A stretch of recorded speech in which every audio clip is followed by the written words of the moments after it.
Sparrow is a baby that I got out of Cricket and Onyx. And she is, I think, almost 8 months old now. And she's between 7 and 8 months old, something like that. She is a little bit underweight, which is kind of a bummer. And also her fur is a little too short for a silver fox. See that? I don't know if you can see it from that far away. It's a little too short though, and it flies back a little bit too much, and she's a little bit over silvered. But she's a very pretty girl. She poses up very, very well. So I think even though she's underweight, I'm still gonna try to breed her to a bit of a larger buck and see if she can produce babies that have the pretty conformation that she has, but maybe actually meet senior weight. In my opinion, she's just brood only. She's a very pretty girl though. Yes, she's very, very pretty. She's very, very friendly, so I love that. I want to continue on the friendliness. Temperament is super important to me, and actually I'll show you another rabbit to explain a little bit more about temperament. This is Vanilla. Let's pose you up, lady, and see what you look like. Don't back up. So unlike Sparrow, who is a silver fox, Vanilla is a creme d'argent. And she's not a bad creme d'argent at all. She actually looks quite nice, but she's just a little bit narrow in those shoulders right there. It's one thing that I am trying to work myself out of, but luckily I think we have a buck that is going to help fix that. So that's Vanilla. I just petted her and she lifted her tail. She wants to be bred. So Vanilla is Cassia's daughter. Cassia is my meanest rabbit that I own. And I don't know why she's so mean. Her mom wasn't mean. As far as I know, her dad wasn't mean. But Cassia is just a demon. So I was really hoping that Vanilla would not take after Cassia. I still think that Vanilla is a huge improvement from Cass, but Vanilla has a little bit of a temper. Just a little bit. Also, like Sparrow, Vanilla is just a tiny bit underweight for a creme d'argent. I still haven't decided if I'm going to wait out this month and see if she meets senior weight so I can show her, because I think that she is pretty. I just think that she's a bit small. But what I think I'm gonna do with her as well is just continue on with her as a brood doe. And sometimes that's what you gotta do when you are working with what you have. You're not as bad as your mom though. I'll give you that. You're just a little bit moody. Also, I will add to, she could just be hormonal. But I say that, but also I think that she does have a little bit of an attitude. But give your does a break when they are around breeding age. Breed them, see what happens. Because if she's like Cassia, she will turn into Satan once she has been bred. So I'm hoping that doesn't happen. I'm actually hoping that breeding her really calms her down. But we'll see. So I think that on the breeding schedule for this spring, we are going to have a litter out of Sparrow and one of my friend's bucks. And then we're going to be breeding Vanilla to Rhodey, because Rhodey is gigantic. Also, Rhodey has a little bit better fur. Not that her fur is bad or anything, but Rhodey just has a little bit thicker fur. Rhodey is very, very big. He's got more of that puffy face, which we love, and also he's basically a puppy dog. So breed for improvement, guys. Never just throw two rabbits together and hope for the best. You always want to look for the best qualities in your rabbits and breed to get those best qualities. If anybody is watching this video and they are new, hello, my name is Tiffany and I breed silver fox and creme d'argent rabbits for breed preservation, show, meat, breeding stock, fur, fertilizer. Rabbits are honestly so versatile, so I love my rabbits. I am obsessed with them. I have been doing rabbits for a really long time, going back all the way into my childhood, so I love them. But anyway, guys, today I actually wanted to get on here and explain to you guys how I make a basic bone broth using rabbit bones, because I feel like a lot of people overcomplicate bone broth. It really shouldn't be that complicated. Bone broth is super rich in something called collagen. It's super good for your joints, it's good for your immune system, it's good for so many different things. And the cool thing is that different animal bones provide different nutrients within bone broth. A lot of people think that they have to have like a billion ingredients to go into bone broth, and I will tell you right now, all I use in my bone broth is water, rabbit bones, and a little bit of apple cider vinegar. And salt at the very end if you want to salt it, but I don't overcomplicate my broth. A lot of people will start broth by putting in like carrots and celery and onions and garlic, and while that's all fine and good, I really don't find it necessary, and a lot of the times those vegetables actually overpower the broth for me, and I can't use it for anything other than maybe like a rabbit noodle soup or something that actually has those flavors within the soup, if that makes any sense. Because when I want to use rabbit broth for stuff like tomato soup or Alfredo sauce, I don't want my Alfredo sauce tasting like carrots and celery, so I tend to avoid putting any herbs or vegetables in it anymore. I used to make it like that, I just don't do it anymore. And also, a lot of the times those vegetables will cook down so much faster than the bones actually do, so you end up with like this overcooked flavor of everything, and that's not very great. So I'll explain to you guys how I make bone broth. It's very, very simple. My favorite thing to use while making bone broth is actually my Instant Pot. And I was not a believer of the Instant Pot for bone broth for a long, long time, because I was like, there's no way an Instant Pot is going to be able to extract all of the goodness like a slow cooker over the period of 12 hours. There's no way. But I gave it a couple of tries, I tested a few theories. It goes so much faster from start to finish. It only takes about 3 hours. I don't think I'll ever go back to my slow cooker. I don't actually think I'll go back to my slow cooker for most meals now, because I found the Instant Pot to just be so versatile and so easy to use. So if you are scared to use it, I recommend checking out several videos online. I was terrified. I'm one of those people that's like super terrified of like gas stoves before we moved into this place. I'm super scared of things exploding or things catching on fire or something awful happening. But once you get used to it, you become comfortable with it. Just like when we moved in here, I would not use the stove for the longest time when we moved into this house, but I did get used to the stove, and I can confidently say that I prefer gas stove over electric now. But yes, the Instant Pot is a great tool, and it does things so well, and I just love it. So anyway, let's get to the bone broth recipe. So when Jameson and I are done with a rabbit related meal, typically there are bones that are left over. So I always tell him, do not throw them away. We don't throw away bones in our house. And we usually put them in a Ziploc or a freezer bag or something and freeze them. Once I have the bones of 3 rabbit carcasses saved up in my freezer, that's when I will use them to make bone broth. If you are deboning a rabbit and your bones are raw, I would actually recommend roasting them first, because it does bring out more of a bold, yummy flavor, I guess.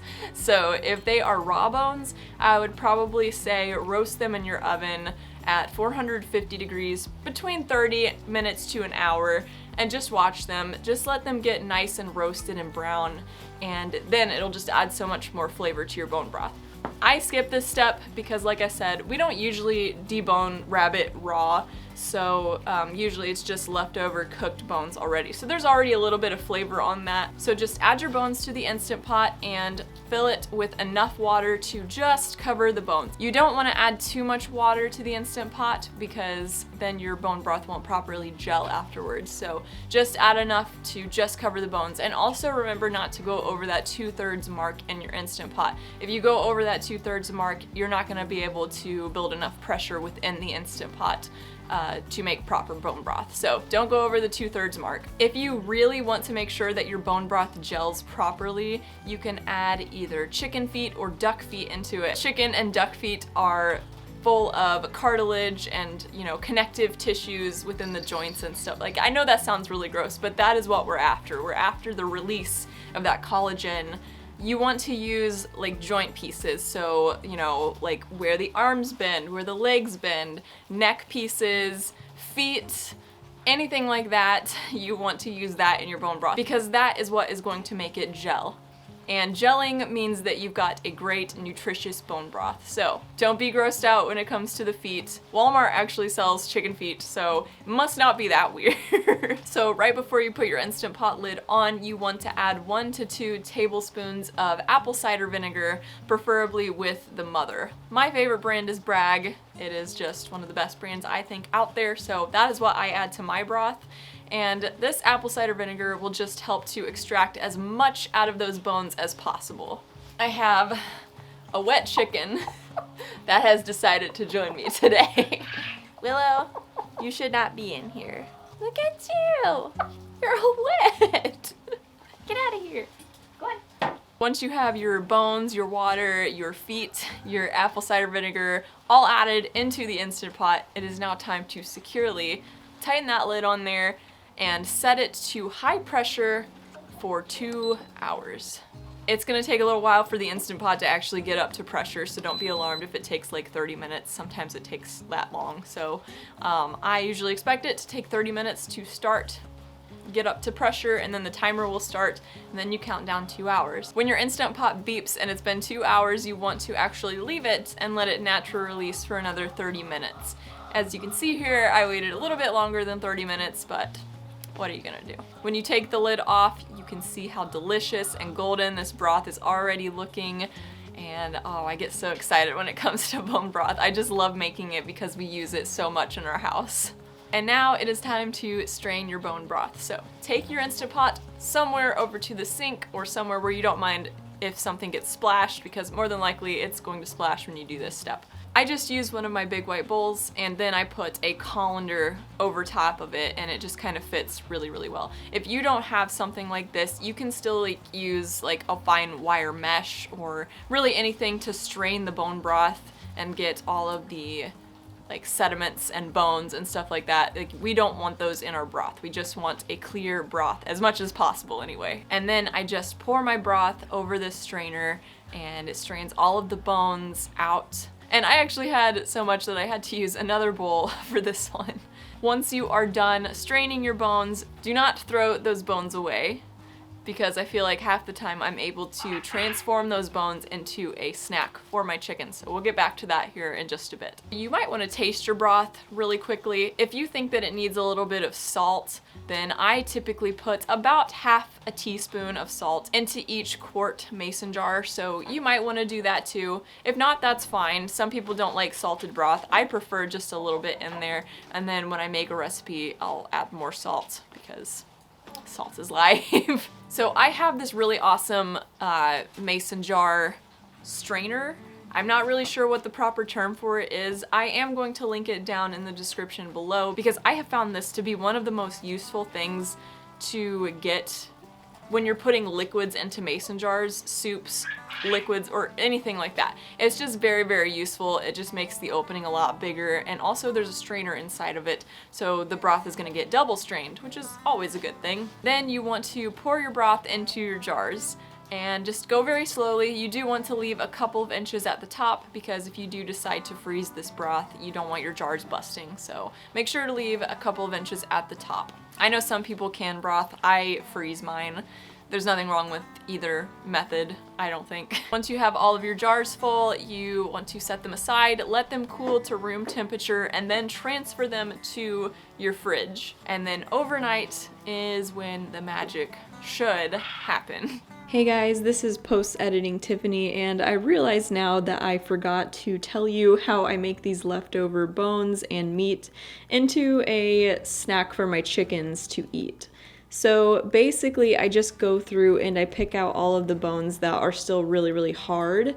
A lot of the times, many of these bones will be so pressure cooked that they will just basically disintegrate. So I just pick out the ones that are really hard still.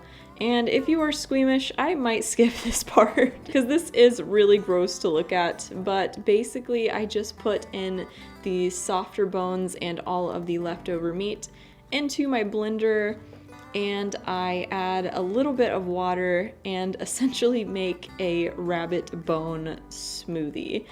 And yeah, it looks really gross, but my chickens really like this. Once I have all of the bones and the meat all blended up in a nice great rabbit smoothie. I then add oatmeal. I just use Quaker old-fashioned oats, and I stir those around and let them just kind of sit in the sludge for a little while. It basically becomes a meat and bone and oatmeal porridge for my chickens, and I'm just gonna let you guys see how much they enjoy this.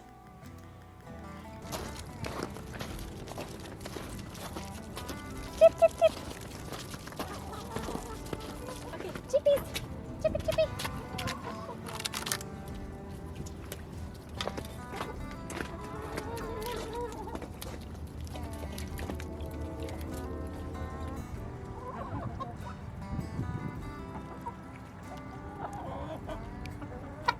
And that is how you waste 0 of the rabbit and make your chickens very happy.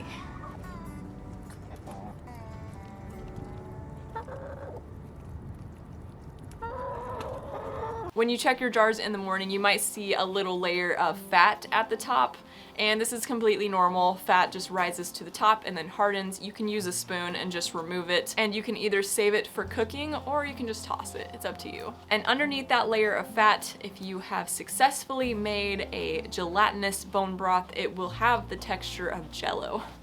It looks like I may have added just a little bit too much water in my bone broth this time because it didn't gel as much as I wanted it to, but it's still gelled, it's still delicious, and it's still nutritious and so good for you. And you can use it in whatever recipe that you want. Some of my favorite recipes to use bone broth in are rabbit noodle soup, rabbit and rice soup, Alfredo sauce. You can use it to make tomato soup.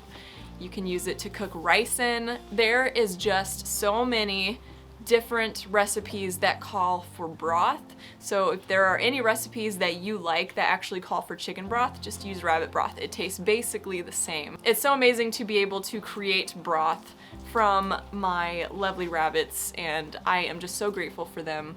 And I'm so grateful that I am able to give them a good life instead of buying something sight unseen at the grocery store. That is why I do this, because I like to be able to control the quality of life that my meat has. And I know a lot of people don't understand that, but I hope that someday we will get back to the point where people do understand that. So I am very grateful to be able to do this, and I hope that this is helpful to you guys when you are wanting to make broth, because broth is delicious. You can use it pretty much everywhere. Well guys, that is going to do it for today. My chickens are invading the rabbitry right now, so I really need to get them out of here and shut the door. On my next video, I hope to show you guys our seed setup and show you all the different seeds that we will be planting this year. And of course, baby bunny updates, because I cannot make a video without rabbits involved, you guys. I hope that you guys have a wonderful day, and I will see you in the next video. Bye guys.